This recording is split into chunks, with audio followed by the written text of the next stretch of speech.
All right, I'm going to move on to, it looks like we have John in Florida. John, you're live with Eric and Matt. How are you doing? Oh, I'm doing fine. How are you guys doing today? Not bad. I'm good. The caffeine is kicking in. I'm ready, brother. What do you got?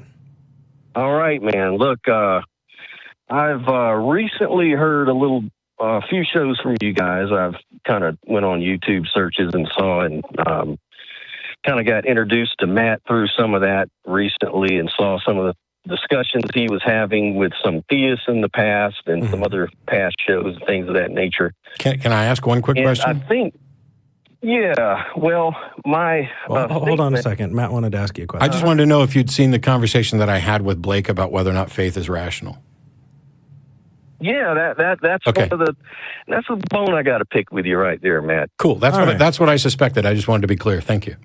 Yeah. Well, first of all, and this is one of the things this is Talk Heathen, so you're going to talk to both of us. This isn't a show where you're going to get one host. No problem. All right? No problem at all. Well, for one thing, I believe both of you guys believe in God. You're just suppressing it. Okay, so that's a claim that you're making. Is there anything you can do to back that up or show that that's anything other than just a claim? And let me tack on to that. Do you think it's possible that someone believes something and yet they're unaware that they believe it? Yes.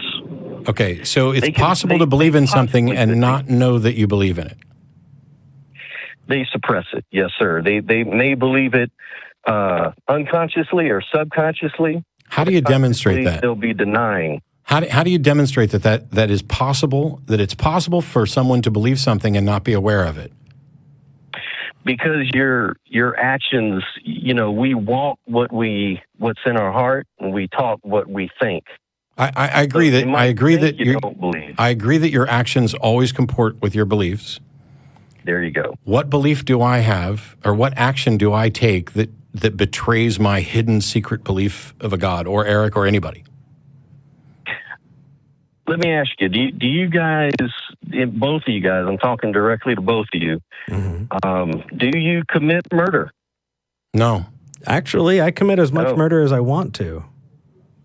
I commit all of the murder that I want to. That's a Penn Jillette line that I absolutely love, is I commit all of the murder that I want to, which is none. Yeah. So yeah, I don't murder, but my reasons for not murdering have nothing to do with a belief in a God. Where does your wants come from? Where do my wants come from? This is a weird line of questioning. Where are you going with this, man? Well, let's let him go there. Yeah. I just want to know what. Yeah, I'll get there for you. Sure. Where do my wants come from? I'm trying to figure out what you asked me a question. I really want to answer it. I just don't know that the question really makes sense. So, gotcha. Give me an example of a want that I probably have, and what you mean by where does it come from? Because I have things that I desire, and I couldn't possibly tell you what the motivation is, other than that it's something that arises from my brain as a result of complex interactions in reality. Yeah, but those complex, that reality is what I'm pointing to. That reality is God. Okay, prove it. That's not the reality that I'm pointing to. I'm talking about the physical reality that I'm in, that I am convinced we both share, and I'm not convinced that there's a God as any part of it. I'm talking about, like when I want to eat, that is the result of me not having eaten in a while and my body requiring nutrition. So the physical facts and laws about the universe dictate that I am going to want to be hungry. In a similar fashion, if I want to ride a roller coaster, there is some set of physical facts in the universe that have led to that eventuality that I may not fully understand, but I don't know how one could say that that is arising from a God. Now, unless that's how you define God, John, are you defining God as the act of wanting? Yeah, you're talking about two different things. You're talking about you're talking about physicality, which would be you're hungry. Maybe your stomach is needing nutrition and your body needs it. And then there's something unphysical going on, and that's the communication between your body and your mind. Hold on. Do you think that your mind is not physical, John? Conscious of that. Do you think your mind is not physical? Yeah, your mind is not physical. No, it's Okay, not. so hold on a second. Because we've been able to demonstrate a whole lot about minds, right? We've been able to demonstrate that people who get into accidents, right, into maybe a major motorcycle accident and suffer Sure. brain damage, those people completely change, right? Their tastes change, their attitudes change, the way they look at the world changes. Sure. They could develop certain Absolutely. beliefs or other beliefs. So what is it about a mind that exists outside of the body? So I'm not saying that the mind exists outside of the Okay, body. then The mind what about the exists body in is the not body, physical? But it's yeah. Well, what I'm saying is that the mind is an aspect of the material world. Everything that Okay. we know of is an aspect of the material world. Can you show me something Right. that is not? I mean, you're saying that a mind is not. The only thing, I would say that God is everything and also outside of the physical world. Okay, can you So point to God is anything else? Manifest through thoughts, through your consciousness. Okay, hold on. Your consciousness is a part of physical your thing as well, body. John. Your thoughts and your consciousness are also physical. Name something that is not physical. No, there's a conceptual gap there. I mean, Like what? science is objective. Thoughts and everything. No, science is a consciousness process. Subjective by nature. Science is a So there's a process that we conceptual gap use. there, though. Hold on. Science is a process that we use to try and understand the world around us. It's not physical, right? It's something that we use. It's a process that we've developed to try and get closer to finding out true things about the world around us. Where are the thoughts in your brain? If you open up a brain, can you show me the red moon that I'm imagining? Stick you in an MRI. That's a thing, dude. No, it's not. That's No, a it's not. No, correlation. it's not. No, it's not. John is correct. That is a correlation. The place where John is wrong is in the very question, as if a thought is something that exists in some space or place. There's no reason to think that is the case. Right. Right. That doesn't mean that thoughts are things that are not physical. It means that thoughts are. That's you're exactly right, sir. Okay. You're exactly right. And so now you're in agreement with me that thoughts aren't things. Right. So that a question about where are thoughts is a non sequitur because thoughts aren't things, so they can't be somewhere. Right. Thoughts are the labels that we put on brain states. But they exist. No, they don't exist. As you just agreed that they're not things. Thoughts are the labels. they exist not as things. Thoughts are the labels that we put on brain states, right? They're correlated to brain states, yeah.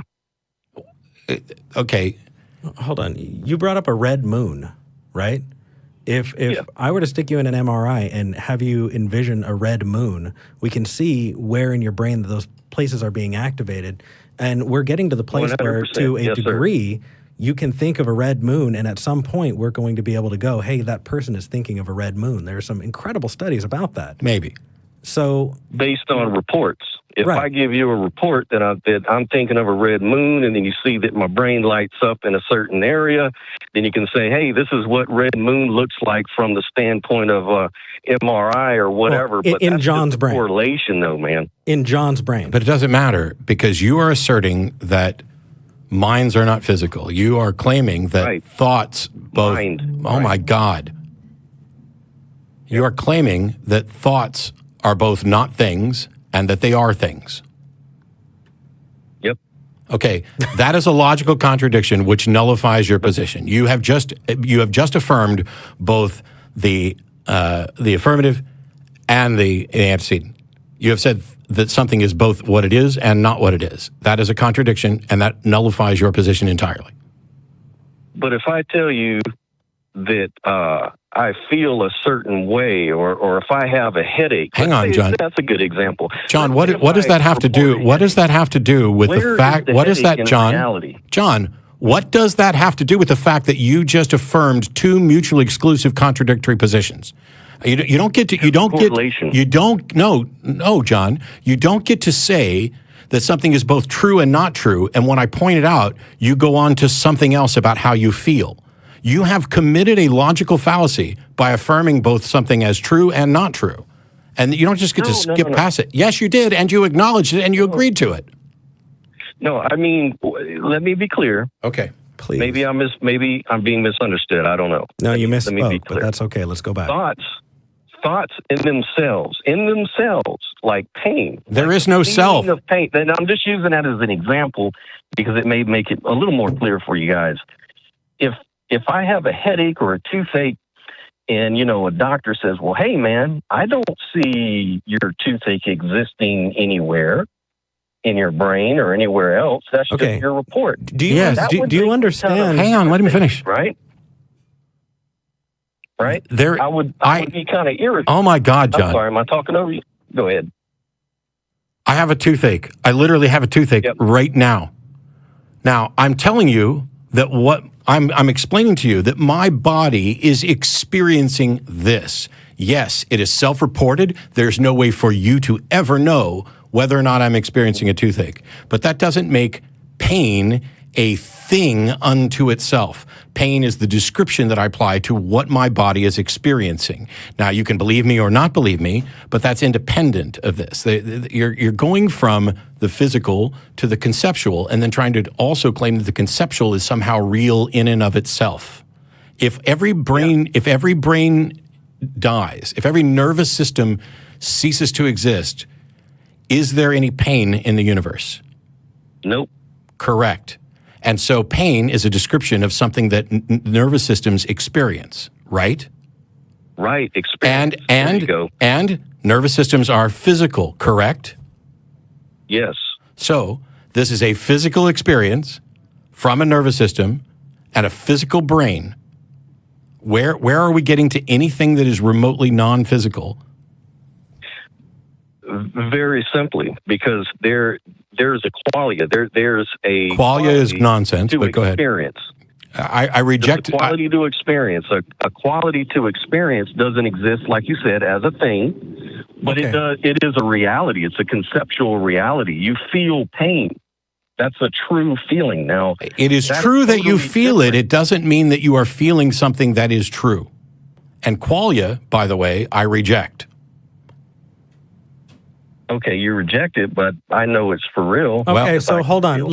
I don't, and there's no way you can demonstrate it. Yeah, let's drive this back for a second, because you've done this twice now, John. You said, you don't, but I believe it, therefore I'm right. How can we tell that, because you've said you know that God exists and you just, right? Isn't that how you started this? He started with, we know that God exists. We know that God exists. So we kind of got off track. Yeah, so hold on. Let's dive back here, right? Because that is incredibly presumptuous. Well, the question that I had asked is it possible to believe something and not be aware? And you think it is, and I think it's not. So convince me that it's possible to believe something and not be aware that you believe it.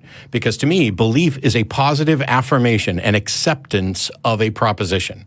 And right. I'm going to jump right here at the beginning and say, I'm right and you're wrong just because, haha. It doesn't work. That's not what he's doing. Okay. Let's make sure. That's not right. That's not what he's doing. Right. That wouldn't be right. That wouldn't make sense. So yes. What I want for clarity is the example is the case under which you can show that someone accepts a proposition and yet is not aware that they accept a proposition. Okay, so, and this is where I'm getting this from. It's basically from Romans 1:20. I don't know if you're familiar with the Bible, man. Oh, my God. I'm not only am I familiar with it, I'm very familiar with it, and it's not relevant. You might as well be saying where I'm getting this is from Captain Kirk in Star Trek Season 2, Episode 14. No, hold on a second. Hold on. I see. Okay, so I've got the Bible open to Romans, and I've got the book of Eric. You going to what, Romans 1:9? 1:20. 1:20. All right. Sure. So I've got Romans open, and I also have the book of Eric open, right? So first thing I want you to do is I want you to convince me why I should be reading the Bible instead of the book of Eric. Okay. Well, this kind of goes back to faith. Okay. What is faith good for? Okay. Faith is when you have confidence in the process. Okay. There's going to come a time. I mean, when you don't start with absolute knowledge and certainty. You start, if you're going to discover something, you say, hey, well, let's see if this is going to work. Let me withhold judgment. Mm-hmm. Let me just have faith in the process and see what comes out on the other side. Okay, so hold on a second. If you consistently get good results, then you can pretty much be assured that your faith is founded in something solid. Because then I would say that you would, then let's change that word, because I think faith is what you do when you don't have evidence. When you do have evidence, you don't need faith. That's true. Right? He's So- using Faith is the confidence in what we hope for and the assurance. Sure, Hebrews 1:11 or 11:1. We Sorry, don't see. Yeah. So Hebrews 11. I got it. So what's the okay? Yeah. So you're saying you have faith in your Bible, and I have faith in the Book of Eric. Which book should I have open? Yeah. So, first of all, look at Romans 1:20. No, hold on. First, tell me which book I should have open, because you're appealing to something in your book, and I really don't think that book is a way to get to truth. So please demonstrate to me why I should hold your book over mine. Okay. Prophecies would be a good starting point. Okay. Do you think people can prophesy, and that is tell the future, right? Yeah, that's right. The Bible makes very distinctive, No, it doesn't. very clear Well, let's see. prophecies about the Savior Jesus Christ dying for us on the cross. Oh, hold on a second. So And, in your book, No, it okay, doesn't. hold on. In your book, you're saying, I'm not even going to open the Bible, but I know Matt could prove you wrong on your statement. But let's just say that that's true. I'm going to give you the benefit of the doubt, John. Okay? And given the benefit of the doubt, your book says there's a prophecy, and then also in your book, the prophecy comes true, correct? Mm-hmm. Okay, that happens in my book too. Now, how do we tell the difference? Let me short circuit. Let me short circuit this with one quick question. Let's say I have a book that has been right about 9 things. Does that mean it's right about the 10th thing? That's where your faith comes in. Okay, there's no good reason for faith, and I'm trying to get there, but let's start here. If your wife Why? Okay, is my faithful to you- book prophesied, right, that Sunday was going to come after Saturday. Do you believe in my book now? Yeah, but that's kind of arbitrary. That's not quite the same thing that I was. Yes, it's far more accurate than anything in the Bible. Okay, so let's say I wrote in my book that I died last week and came back to life. It says, Eric was going to die in the 3rd week of September 2018, and after a day or so, he rose from the dead, and it's in my book. Mm-hmm. Now, do you believe it? Bingo. Yes, sir. You do? You believe the Book of Eric? Yes, sir. Yes, sir. Oh, If my you can gosh, demonstrate John. it- if Oh, you wait, can hold on. demonstrate it- You just added an The point is, if. you don't Yeah, have wait a that second. written. So, I Are mean, you saying that you can that's the demonstrate difference that between claim the in the Bible. Bible? You just added a weird that's if. the difference. Yeah, hold on, If because you I can thought show you were me going to that, be a I'll confirmed gladly Ericite. believe you. So hold on. You're Oh, saying you sorry, can good. demonstrate the claim in the Bible. Okay, go ahead, please. I'm bated breath here. So you just referenced the Old Testament with the New Testament. Yes, in my book, that happens. happens too. You know- Name something you- that proves your book different from mine. But you have a problem there with what you said too, because do you know who references the Old Testament? Jews, and they don't believe that Jesus was the Messiah. Well, that's a good point. That I'll give you that, Matt. You got a good point there. Also, do you But, have you any know- way to show that Jesus died and was resurrected? Well, yeah, it's in the Bible. Well, Yeah. Okay, no. You don't get to use the Bible to confirm the Bible. Do you have any extra biblical sources that attest to what the Bible claims? Everything is found in the Bible. You use the Bible to interpret the Bible. Okay, that's Otherwise- Then everything is stupid, John. everything is found in the Book of Eric, and you use the Book of Eric to confirm the Book of Eric. Then- everything is found in Star Trek, and you use Star Trek to confirm Star Trek. Which is why you don't use that to get to understand the truth about the world. It's not a reliable epistemology. Do Yeah. you know what epistemology means, John? Well, this is why when he goes to I think Romans, that's like the study of how you know stuff. That's is right. true or- And so what we're doing is we're pointing out a tool to you that is not working well. Because according to the tool that you just pointed out, the Book of Eric is true. I'm telling you right now, I'm a sarcastic son of a bitch. I don't actually believe it to be true, but I can use this to point out the fault in your reasoning. Your reasoning has a Well, let me ask you gaping this, hole then. in You it make a good that can point. make I- anything I- in that book true. okay, what do you want to Good ask? point, but let me ask you. Sure. Let me ask you this, because you're making a good point. I'm an open-minded guy. That's right? good. Now, would you say that the Old Testament, though, was written hundreds of years before Jesus walked the earth? Do you at least understand that? I'm not convinced that Jesus walked the earth, but if he did, yes, the Old Testament was written prior to that. And also, it doesn't matter. And I can tell you why, John, because there are texts that exist from before the Old Testament. And those texts have stories in them that none of us, both you and I will probably agree aren't true. So why would you say that the age of a story It's would not. make He's it not more making. likely He's to be not true? making a case No, about that's the. not He's the not point I'm making a making, case though. about the age. He's making okay. a case that there are predictions that came before the events. Oh, okay. Right. In the book. Right. Yes. Right. From the book. That even the New Testament scholars, the people who wrote, Matthew, Mark, Luke, and John, referred to those old prophecies when explaining what happened to Jesus on the cross, for example. Different things. You went back and referred back to those. There's two problems here. Nobody is saying that the things written in the Old Testament were not written before the New Testament. That's not the position. The problems is that the things in the Old Testament are subject to interpretation. The prophet Matthew, for the author of Matthew, because it wasn't Matthew, but the author of the book of Matthew was really fond of going back to prophecy, more so than any other gospel writer. And matter of fact, I know. Right. Yeah. Matter of fact, he goes to things that tries to reference things in the Old Testament that aren't even in the Old Testament. That's how keen he is on prophecy.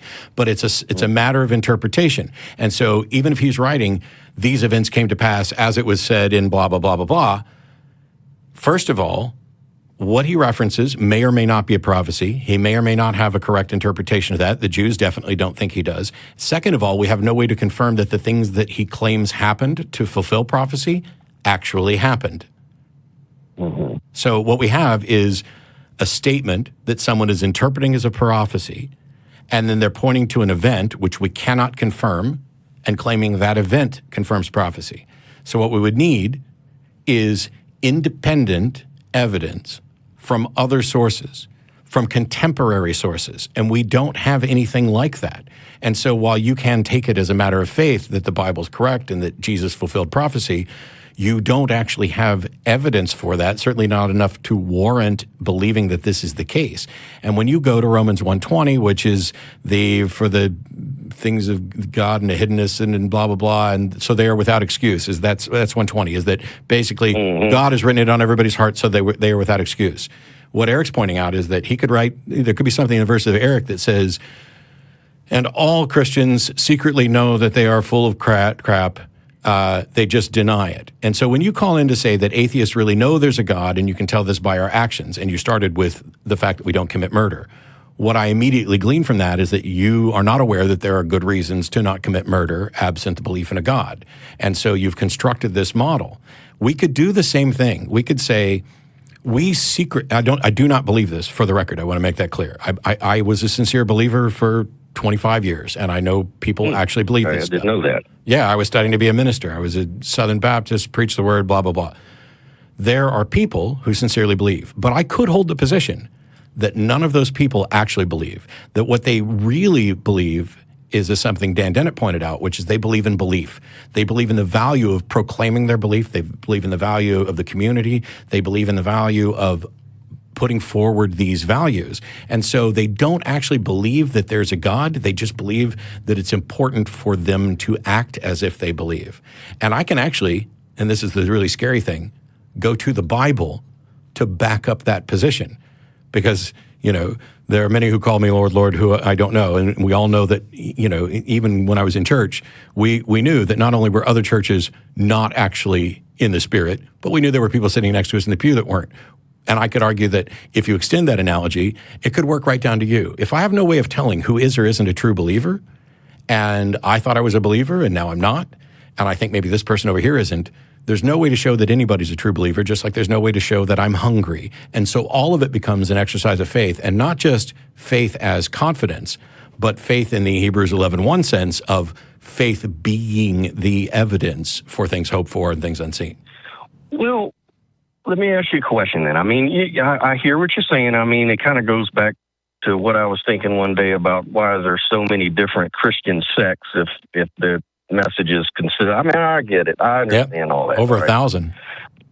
Yeah, thousands of different sects and Jehovah's Witnesses and Mormons. By the way, as we're all standing up and being counted here, I was a born-again Christian, so... Yeah. Okay. Well, that's what I am. But then you have the problem of now back to that Romans 1:20. Yep. We look at creation. I mean, it's true, though. I mean, you look around, there's so much complexity in the world. But complexity doesn't tell you anything about design. And hold on. It just happened by itself. Okay, John. Nobody says it happens by itself, and complexity isn't a hallmark of design. And did that argument, is that what convinced you, John?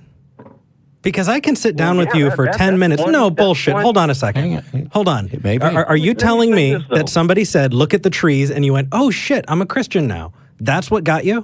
It's not just one thing, though. So because if I address that... table that has many stands that it stands on. It's just not one thing.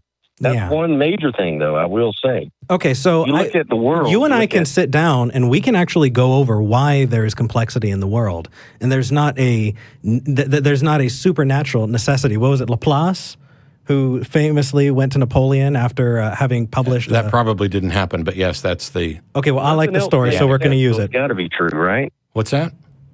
Well, it's in the book. Nothing else would explain it to make sense, so why should I believe that?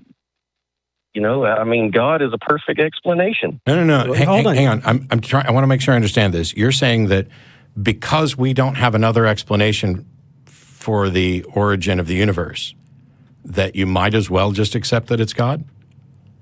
Because it's the best explanation on the table. Okay, but is it actually an explanation? Because explanations are offerings that say, we're going to take something we don't understand, and we are going to increase our understanding of how it came to be by appealing to things we do understand. We explain the unknown in terms of the known. God has no explanatory power. It's essentially the equivalent of saying it's magic. It doesn't teach us anything about how it happened. We have no way to confirm it. We have no good evidence for it.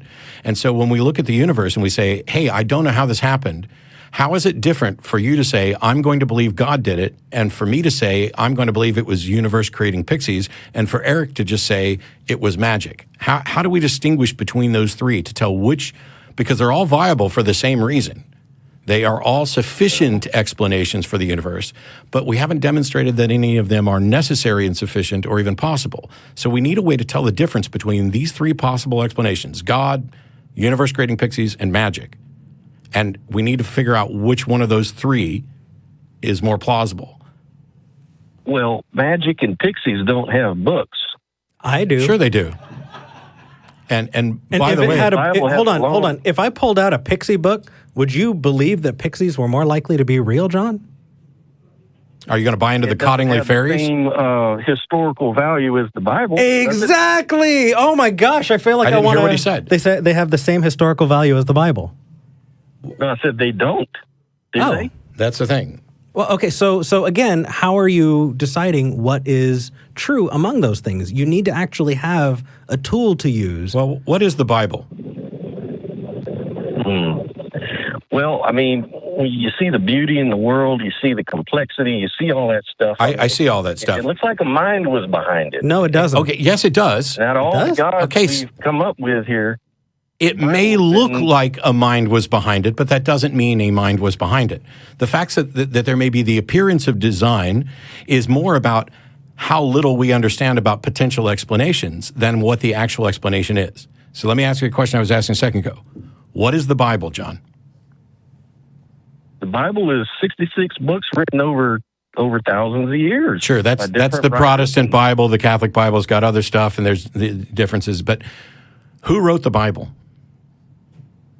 I mean, of course, God used the hand of man. No. I understand that you believe that God may have inspired the authors, but did man write the Bible? Right. What was the purpose, or what are the potential purposes of someone writing a book of the Bible?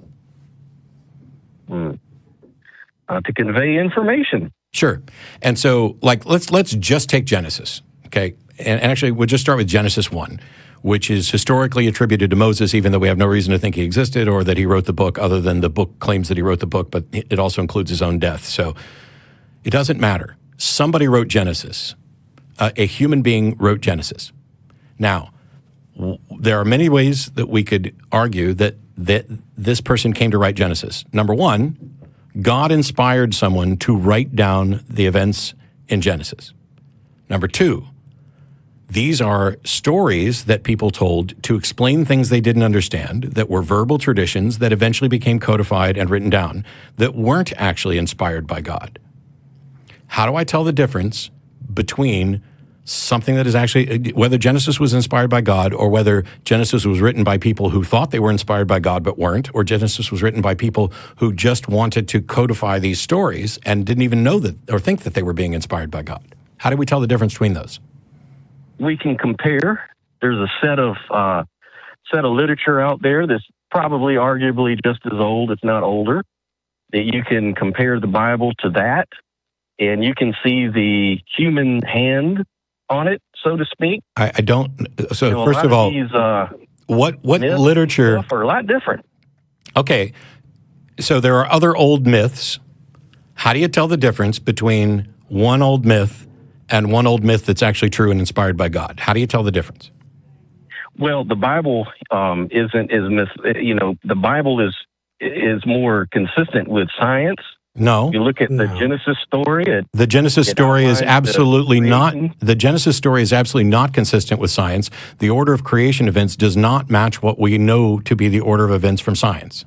Not only that, but the way that humanity came about has nothing to do with the Garden of Eden in the Bible. So tell me how that is consistent. But I'm just saying. I can say that, John. I don't just need to say that. I can point you to school. Go to school and open a book about it. That's what I'm asking for. That's why I'm calling here. I want to see. I wanted to kind of. Anybody can be big on claims, but you got to have evidence to back it up. Yes. Oh my gosh. Yes. Okay. Yes. So that's the thing, John. You can't just that's the sit there. thing, John. This is the whole thing I wanted to. This is the thing, John, is that the evidence is not on your side. You keep making claims. I disagree. You've made claims that are demonstrably false. You say that the order of creation events in Genesis matches up with what science says. Did you not say that? Yeah, and they are. No, they don't, actually. So if you go to talkorigins.org to index.cc or index.cc, what you'll find is an index to creationist claims. And among that... What was that website again? Say again, because I'm going to go I'm going to tell you. Talkorigins.org, okay? You can go and reference this here. But there's an index to creationist claims, one of them CB100. I'm pulling it up right now. That's on genetics. But in any case, it goes verse by verse through Genesis to show that the order of events, doesn't match up with science. For example, creating light before stars. So if you go through the order of events, it does not match up with what we know to be the case in science. Really? Yes. I can. I'm going to have to go there and look. I have to go take a look. I'll take your word for it. Well, you don't have to take my word for it. You just for now. But if it doesn't add up, I'll call back and call you on it. Call back. I'd be happy to talk to you about it. Damn it. And I mean, yeah, dude, I appreciate that you're going to look into it. Don't take us on faith. Do the research. And on top of that, I would really want to see, because here's the thing. When we get to learn things about the world, we start by saying, I don't know, and I want to know, and then we investigate. What we don't do is we don't work backward from an ancient book written by Bronze Age goat herders over the last 2,000 plus years. But that doesn't mean the goat herders can be wrong. This is the thing is. Yeah, I mean, a lot of these guys weren't goat herders. I mean, people, if you really do your it doesn't. That's irrelevant. That's an ad hominem. The point is, how do you tell the difference between Genesis being inspired by God and Genesis being man's stories that people believe were inspired by God? How do you tell the difference? And one of the things that you said was, well, we can go back and compare it to other myths, and you can see whether or not there's man's hand in it. The thing is, for people who actually can study this, I see man's hand in all of it. I see the absurdity of claiming that we were all descendants of two actual physical people, one man, one woman, who were in a perfect garden, who were deceived by a serpent, who ate a fruit of a tree that gave them the knowledge of good and evil, and that they were banished from the garden, and this brought sin and death in the world. None of this is consistent with science. This is absolute myth. But when you talk about the order of creation events, in the book of Genesis, and I'm taking this straight from Talk Origins, which you can go look up as well. In the book of Genesis, there are 10 major events in this order: a beginning, a primitive earth and darkness. That's number 2. 3 is light. 4 is an expanse of an atmosphere. 5 is the large areas of dry land. 6 is plants. 7 is the sun, moon, and stars. 8 is sea monsters and flying creatures, 9 is wild and tame beasts and mammals, and 10 is man. But the real order of event, after I turn off my alarm to tell me it's time for the atheist experience, the real order of events is a beginning, then light, then the sun and stars, then the primitive earth, moon, and the atmosphere, then dry land, then sea creatures, then some land plants, then land creatures and more, then flying creatures and insects, and then mammals, which includes, well, then it goes on to first birds and then fruiting plants, and then man and other animals. So the order is not accurate. Gotcha. Now, it does take light a long time to get to be visible. I mean, you got to keep that in mind. But I'll take a look at that. I mean, I'll see what you're talking about and give it a shot. Like I said before, I'm an open-minded guy. Now, I am a born-again Christian. I believe the Bible is literal. But, I want the truth. I'm going to throw a wrench into this. I've watched your show a few times, and a few things kind of pissed me off there, what you said. But, I wanted to call in and at least be man enough to... I appreciate that. But with you. I'm going to throw a wrench into this because here's the more important thing. What if the Genesis account had gotten the order exactly right, such that when we found out through science what the order was, it exactly lined up? What? Well, I'd see that was very compelling evidence. Evidence of what?